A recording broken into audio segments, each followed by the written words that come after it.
Azasab, if I could come to you, there's a big debate raging at the moment. We've certainly seen it here in the United Kingdom, it's in Europe at the moment, it's in the US, in Canada, particularly in the Western democracies, about Islam's place within democracies.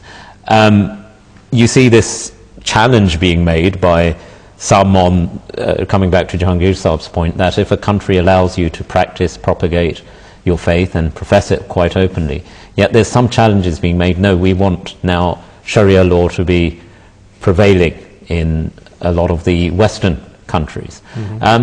The perspective there taken by someone, if you like, of a non-Muslim perspective is, well, you're allowed to practice, you're allowed to preach. Indeed, many people convert to Islam under the laws which are governing you already. Why this application of Sharia is necessary? They certainly ask the question, why is now Islam interfering in the political systems or the structures of that particular country? Well, therein lies the greatest struggle of this issue, the interference of religion into politics. And when we talk about Islam as a system, it's a system of religion, spiritual principles. It's not a system of government as such. But in those principles, it talks about good governance of the leadership and of the citizenship. And it mentions all the mechanisms so that you can live harmonious, which Islam is talking about. It's talking about peace and balance and harmony on every level. So we should be very clear that Islam is not talking about defining which government a people should adopt as the course, not democracy, not any social system, whatever it is. It says, Islam says basically, here are principles of governance. You should be a leader that upholds your trusts, and you as a people should elect the best ones amongst you to be your leaders. And whoever is your leaders, you should be a good citizen to support your leader. If you must object, as he has said, you should do it in a moral and just way, not through rebellion or open violence, but through a common petition or a dialogue with your leadership. This is what Islam is talking about. There is no need to extend the governance of a people beyond that, to govern them according to God's laws, which is spiritual laws that you accept in your heart.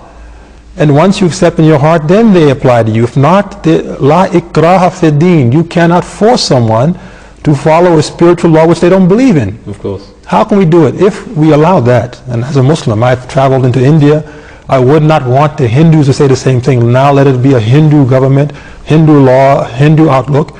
No Muslim would like that. I live in America. I would not want them to do what they have been attempting to do, to make it a Christian government according to biblical law, Judaic teachings, and that's it. Everything else is out. It would be a hell on earth for those who are not of that faith. So Islam cannot advocate anything that would create imbalance and such reactions.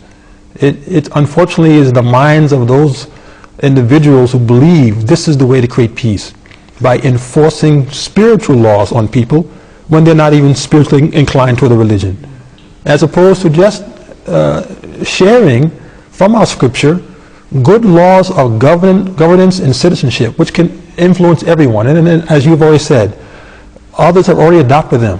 Thomas Jefferson had recognized the beauties of the Holy Quran when he was talking about the Constitution for the United States of America. He had read it.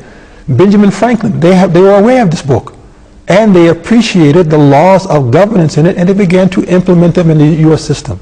Now, most Americans don't know that, but this was reality. So it's taking those principles of good governance, enjoining justice, and then looking around. I mean, we have an election coming up here in the UK very shortly, and people often ask the question, who should I vote for, which is the party, which is the person. Dr. Zaid Saab, what would you say in respect to that, Well, I can't tell them who to vote for. I mean, not putting you on the spot, of course.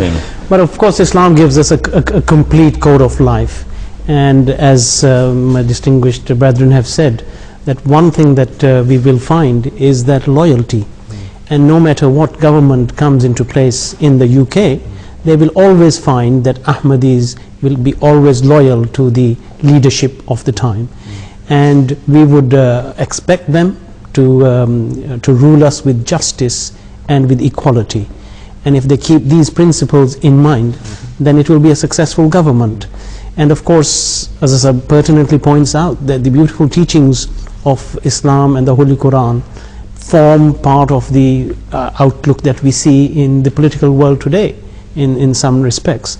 So when that is there, then we obviously, of course, will see that it will be a peaceful government, and we will progress and have freedom to practice our faith to the best of our abilities. And we obviously believe that Ahmadiyya is the renaissance of Islam, and in the practical example in the modern age of Hazrat Masih Maud and the British governance of India. Certainly, if you could just briefly just talk about that one of the allegations, we talked about allegations earlier that the Jamaat was a British pawn. On the contrary, what I believe the Promised Messiah tried to do was illustrate the positive principles of British governance in India. Absolutely. The Promised Messiah ﷺ pointed out the beauties of the government of Britain, who were ruling over India at the time.